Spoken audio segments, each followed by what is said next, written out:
renew our shahadat, saying, Ashhadu an la ilaha illallah wa ashhadu anna Muhammadan abduhu wa rasuluhu sallallahu alayhi wa sallam. Just to madad ya sahib al-sayf. Hawla wa la quwwata illa billahi al-azim. We must protect our faith in these days. The faith is the most precious, the most valuable, and the most fragile thing. We must protect it. You, leave, get out, you're sleeping. I start, shaitan has to interfere. Just as I begin, shaitan has to interfere. You're staying here, you're not going home. If somebody from, say, from Malaysia or England or India is hearing me saying to them, you're not going home, you're staying here, they're going to jump up and down and say, yeah, I'm coming to Dargah, I'm not going home. Those spoiled, foolish ones in front of me, it's like a punishment if they stay in the Dargah. But they're going to see, inshallah, that time, what is punishment and what is a blessing. Faith, it is the most precious thing. We must protect it. Don't take your faith for granted. We just renewed our shahadat. Don't think that the shahadat, that faith, is going to stay that way. We are not other ones saying, oh, hallelujah, hallelujah, you are saved. At every moment, we must keep our faith to be strong and to remember Allah. We are belonging to the nation of the Prophet ﷺ. And he has warned us and given us advice, O my nation, renew your religion. How are you going to renew your religion? Yes, repeating the shahadat is one way of renewing your religion. How are you going to protect something that is precious, that everything in this world wants it to steal it away from you? That especially in these days, that this whole world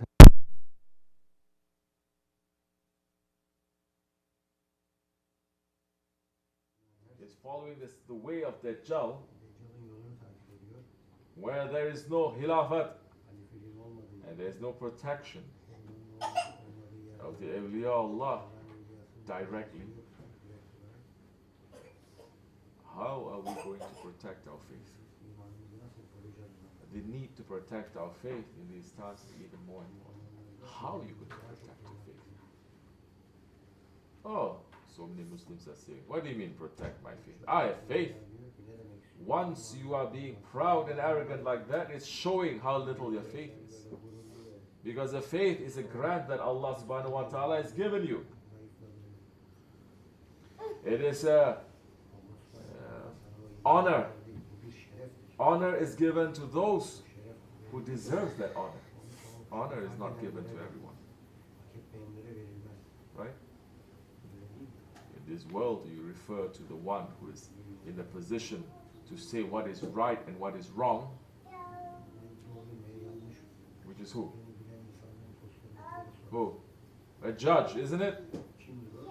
He has power over life and death, doesn't he?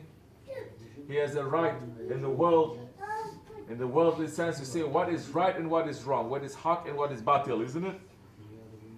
And what do you refer to him as? Your honor. Do you refer to your honor to the liars, the lawyers? No. The lawyers are liars. You don't say your honor to them. You don't say your honor to anyone else. But those ones who knows what is right and wrong, what is haq and batil, those ones who have faith, faith is given to them, and that faith is an honor, like what we say according to the Prophet ﷺ, Ni'matul Islam wa Sharatul Iman.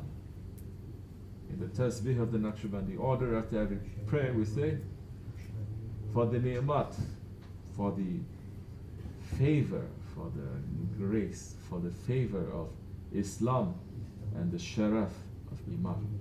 Sharaf, the honor of faith. And this faith is an honor, and honor is something that is given to you. It is bestowed, which means that it is an amanat. It is a trust. Something that is entrusted to you, you keep it very carefully. Something that is entrusted to you, you don't just leave anywhere. Bring it everywhere. You have to keep it in very protected area. You have to watch it all the time. Our faith is an honor that Allah subhanahu wa ta'ala has given, and it is a trust.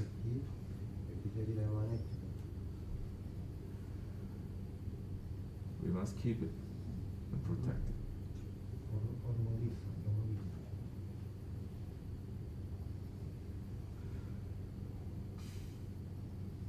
If you have something that is very precious and valuable,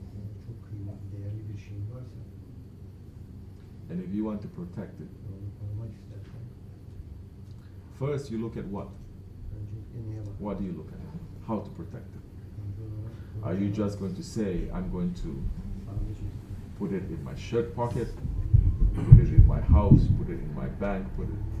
First you're going to look at what? Normal people, they're going to say that, oh, this should be protected, so I'm going to put it here. This is protection. But they're not thinking, if I put it here, what if a pickpocket comes and puts his hand here? Correct? If you think more, they're going to say, oh, I'm going to put it in my bag. But they're not thinking, what if somebody comes and steals your bag?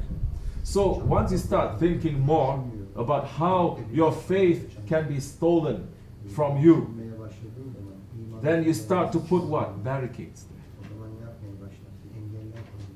And how is our faith going to be taken from us? What is our Shaykh teaching us? So easy. You say, oh, Shaitan is going to take your faith away. No. Shaitan will only whisper to you. He doesn't take it away. He whispers to you. If you decide to follow, then that time you are going to get lost. Don't look to the enemy outside.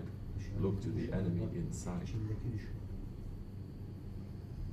Don't look to the enemy outside.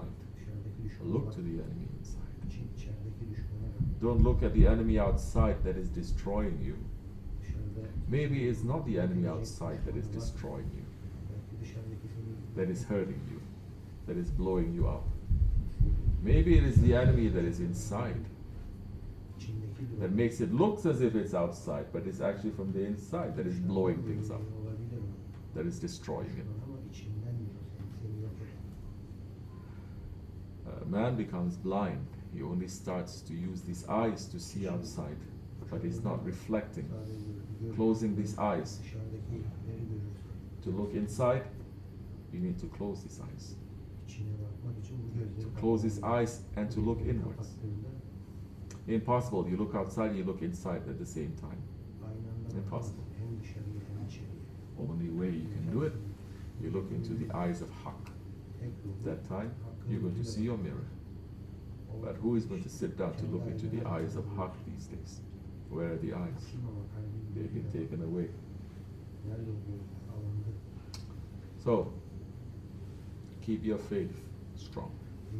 Look to see who are the enemies that are going to take your faith away from you. Look at the enemies inside. Look at how your ego is going to trick you. Because we have people doing things very good, but because of something small, it gets to be big. You know, the rats and the mouse inside a ship, they make small holes. If you are not taking care of that, the mice, they're going to breed. And pretty soon they'll make hundreds of holes everywhere. And it's going to sink a huge ship.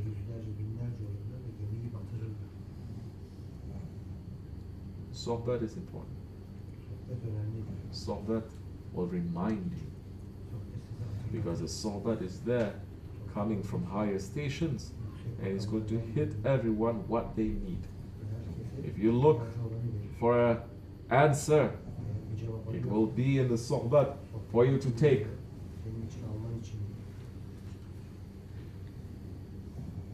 Warning that is going to come to you, to your life, it's going to be in the Sohbet. The signs that you need to take, it is going to be in the Sohbet. The boost that you need to continue with your life, it's going to be in the Sohbet.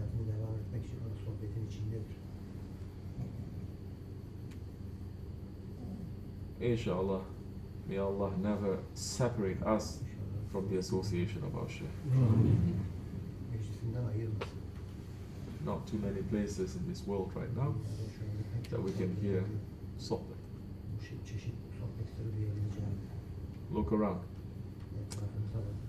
Things that you are going to take, to give, to be useful to you, and how to fight the enemy inside and outside. As you like. The winds are blowing everywhere. Hang on tightly. Hang on tightly, and make sure when you're holding on that you are connected and you are going to get charged with energy. Don't just hold on with no life force, with no energy that is given to you. That time, if you're just holding on with nothing there, because there's nothing there, it's very easy now to just let go. May Allah make it easy for us, inshallah. Al-Fatiha. Amen. Assalamu alaikum.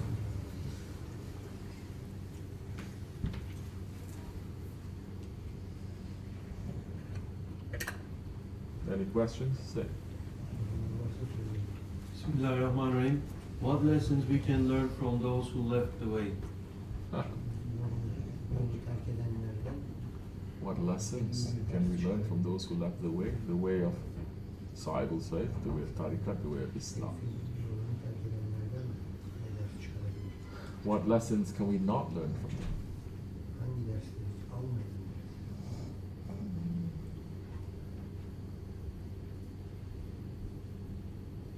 There were those during the Holy Prophet ﷺ's time also. They left the Prophet's way in the Prophet's lifetime. Can you imagine? They see the light of prophethood. They're in his Sohbet, but they decide later on to leave him. Some during his lifetime, others after his lifetime. And for everyone's information too, after the Prophet's lifetime, the majority of the tribes in Arabia, they left Islam. The Bedouins I'm talking about. They left Islam. Same Bedouins as ruling the Arab world today, by the way.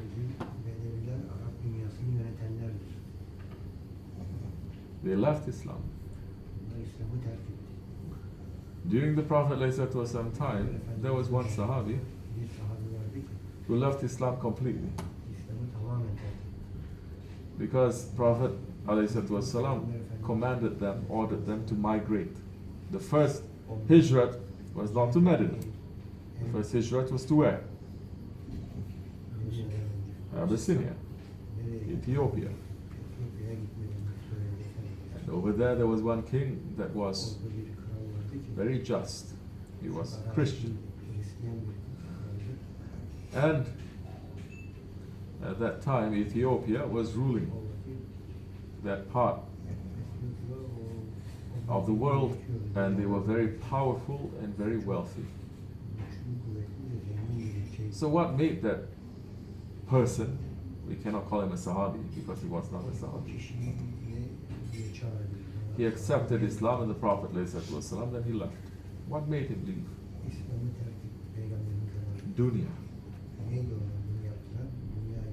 Because the Prophet's way at that time, ﷺ, the Prophet's way was what?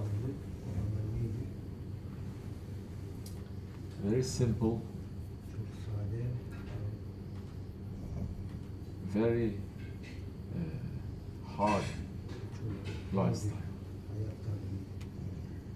And what is the way of the unbelievers at that time that they were offering him?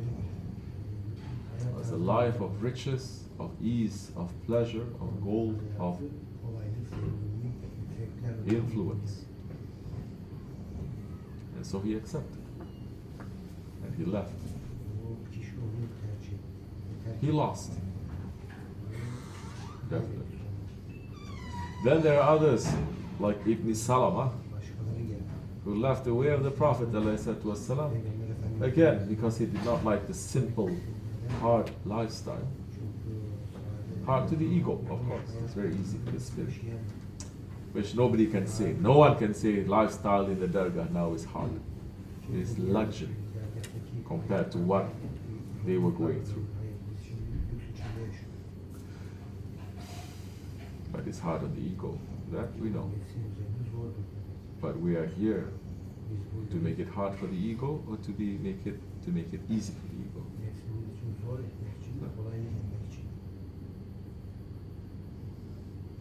So there was another one, Ibn Salama. He was living in the Prophet's mosque, ﷺ. He didn't have any possessions. He was very poor. But he was praying 5 times a day with the Prophet. Day and night he was in the masjid, worshipping, praying. But he was not sincere, because his heart was pulled to the world outside. He could not find satisfaction in remembering Allah.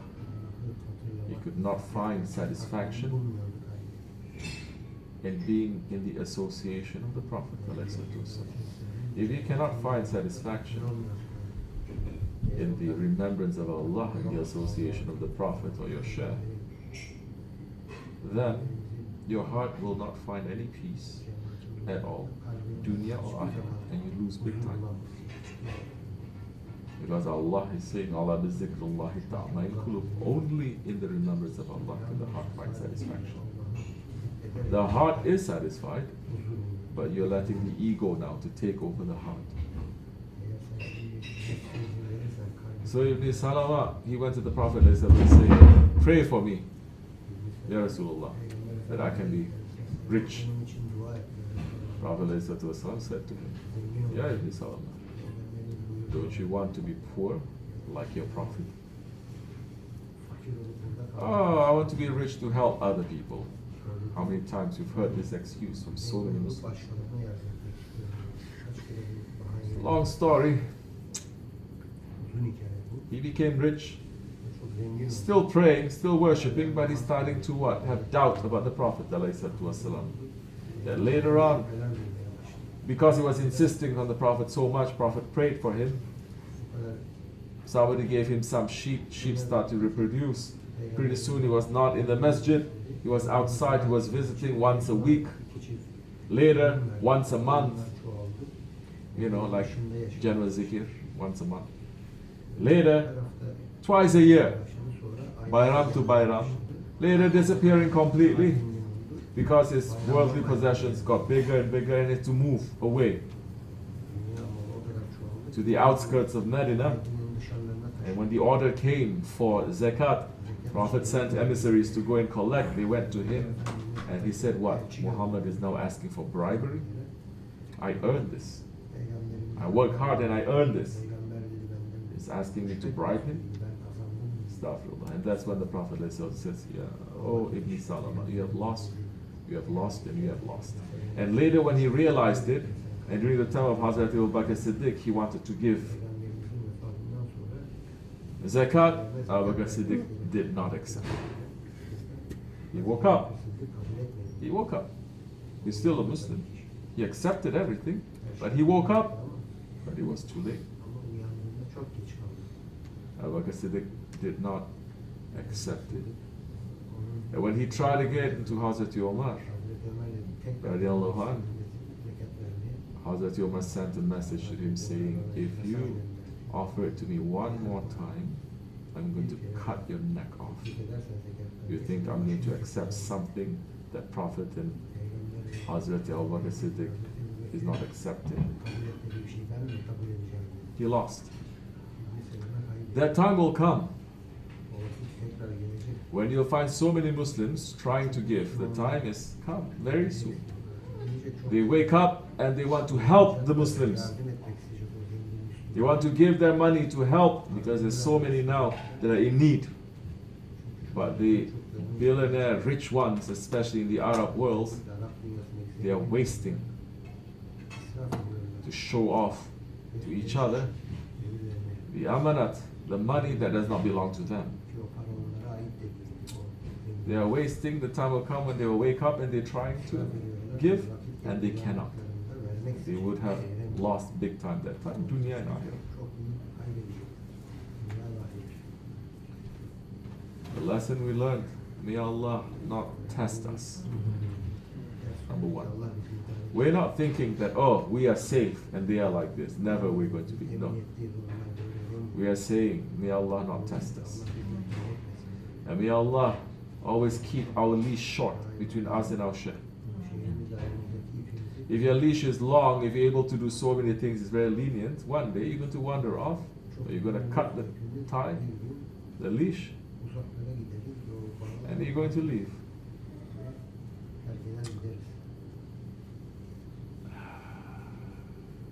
Well, we said earlier, the wind is blowing everywhere, very hard. Black clouds are everywhere too. We need to hold on very tightly. And for those ones who have left the way, we're still praying one day, inshallah Rahman, you will come back to their senses and rejoin the way before it is too late. But we should not take this tariqat, this way, our Shaykh, for granted. If every day that you are thinking, and every day that you are making tafakkur, and every day you are giving shukr, at that time when your ego and shaitan tries to attack you with this or that, you have something to hold on to, you understand? You're saying, oh, this one is saying this thing to me, this is saying this thing to me, I feel very, but you're going to remember, oh, but I have this, this and this and this, favors. So you're going to hold on to that. Inshallah Rahman. We will stay in this way.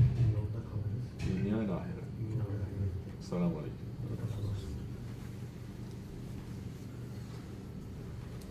Bismillahirrahmanirrahim. I'm a murid and I'm troubled by the people around me. They insinuate me and ask me questions about Islam and tariqat that I'm unable to answer. They talk nice at first and then interrogate me asking if polygamy is allowed in Islam and if it's still practiced, saying please give me an answer for this. Bismillahirrahmanirrahim. You're a murid and the people around you are giving you problems and with insinuations and asking you things that really they're not sincere in listening to the answer and they just want to put confusion in you and to give you trouble. Don't be with them. Don't talk to them. Turn away from them. Turn away from them. Because for these fitna makers, because they are not sincere,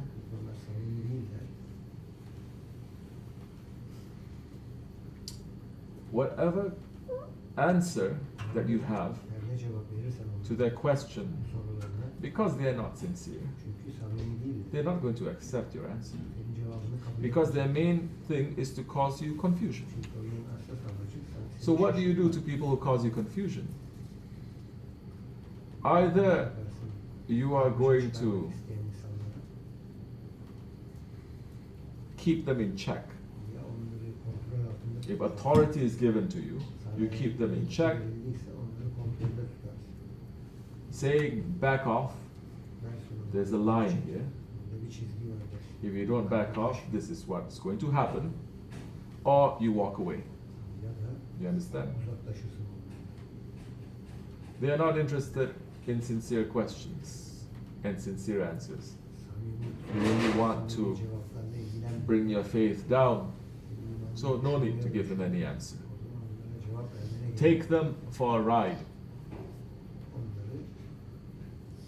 Maybe that time they will wake up. You can give them 100 proofs about polygamy or this or that, or why women are wearing hijabs or this, because they already have formed an opinion. They have decided that you are wrong. Whatever you give to them, they're still not going to change. So why you have to talk to them? No need. Until they are sincere and they are really looking for something, then that time you can sit down. And please, I heard people saying you cannot say that people are sincere or people are not sincere when you open their heart and you look at them what it is. It's very easy to see if someone is sincere or not. It's very easy. If somebody is sincerely asking you for a glass of water and you give them a glass of water, they're going to say thank you and they drink. If they're not sincere, you give them, they ask for a glass of water and you give them a glass of water, they're going to say, what is this? And you say water because you asked for it. They're just going to confuse you. And they say, I'm not asking for this water, I'm asking for coffee. It's a kind of water too. They keep changing their answer, changing their position. That means that they are not sincere. So don't give them what they want. Why you have to? Don't trouble yourself. You understand? Assalamu alaikum.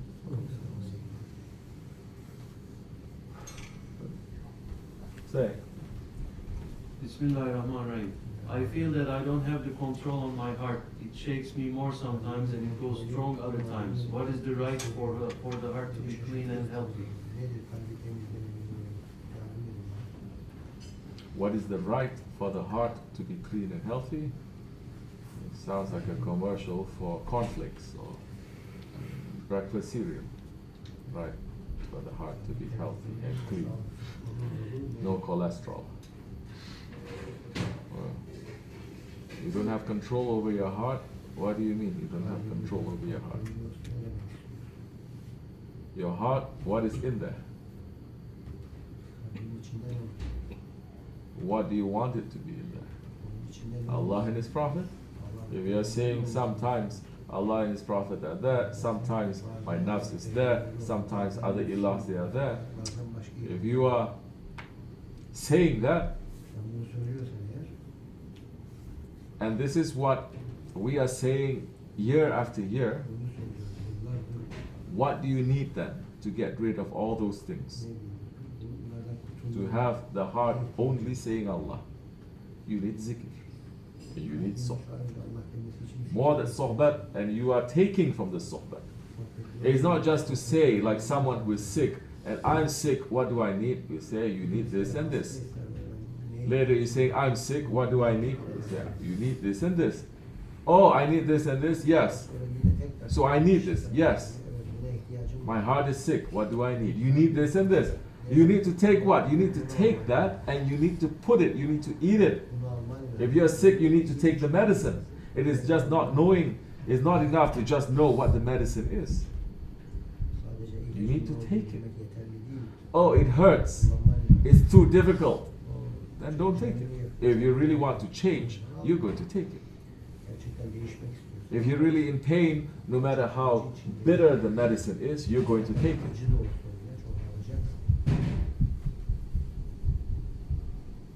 What is the right way for the heart to be clean and healthy? Maybe that's what you're asking. Be in sohbet. Take what is in the sohbet and put it in your life. Just sit somewhere and understand. Why is your faith going up and down? When it is up, what causes it to be up? Is it just a feeling, or did you actually do something? If it is down, why is your faith down? Again, is it just because of your emotions? Because somebody, someone, something happened? Or is it because you actually did something to cause your faith to go down? Tafakkur. Who is doing tafakkur these days? To sit down and to understand what you have done today. What were your intentions? What were your actions? If you do that, it'll be very clear what you need to do. Then that time you don't need anyone to tell you to. I'm feeling very depressed today because somebody said something to me, my faith is down, and you're going to know, no, that is the wrong thing. And you're going to sit and you're going to say astaghfirullah, you're going to get up and you're going to do something for the sake of Allah. And that pull that the dunya has over you, that shaitan is just putting waswas into you, it's going to go away. Inshallah. May Allah make it easy for you. Assalamu alaikum. Bismillahirrahmanirrahim. What causes people to want to make fitna?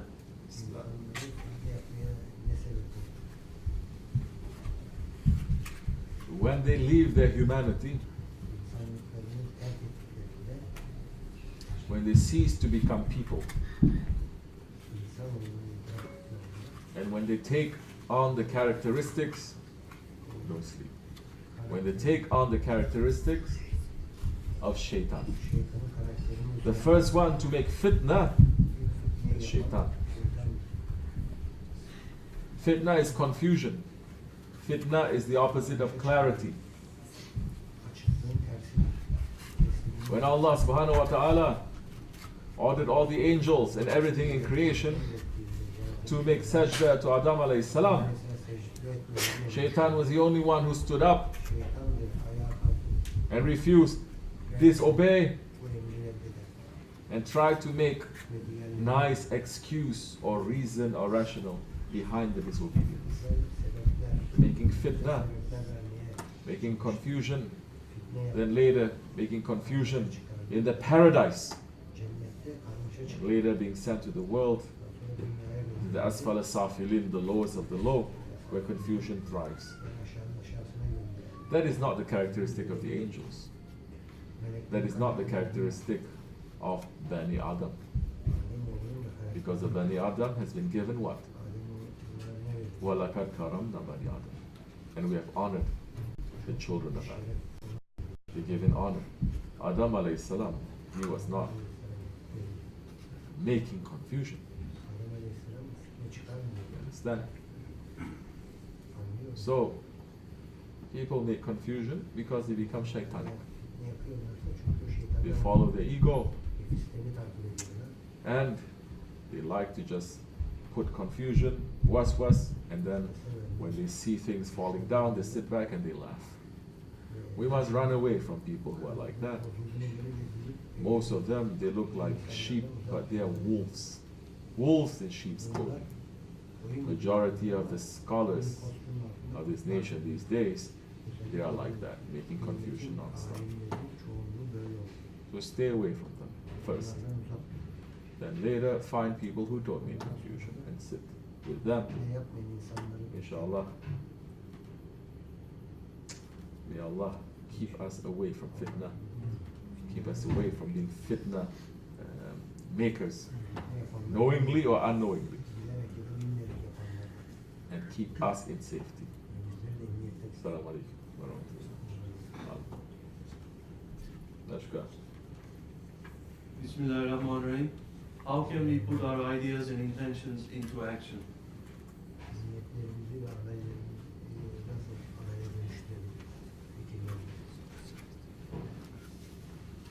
Stop thinking and do.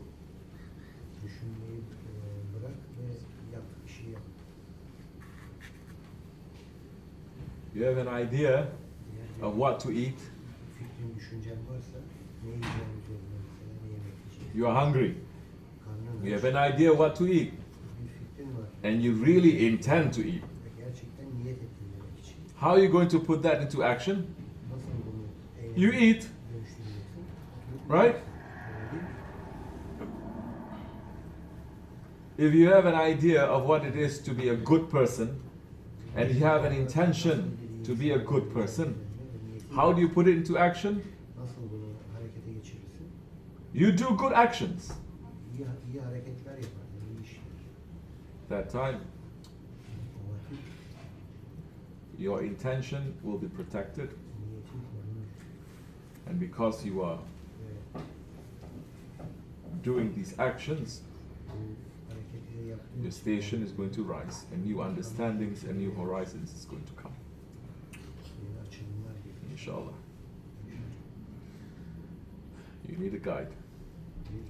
You need a jamaat. You need someone to show you the way. The easy way, the way that is protected. That time will be okay, inshallah. Don't try to do it on your own these days. It's not wolves out there. Come on. Assalamu alaikum wa rahmatullah. Inshallah, we will see you again tomorrow after the Jummah. Ya Allah, keep our faith in safety. Assalamu alaikum. Father.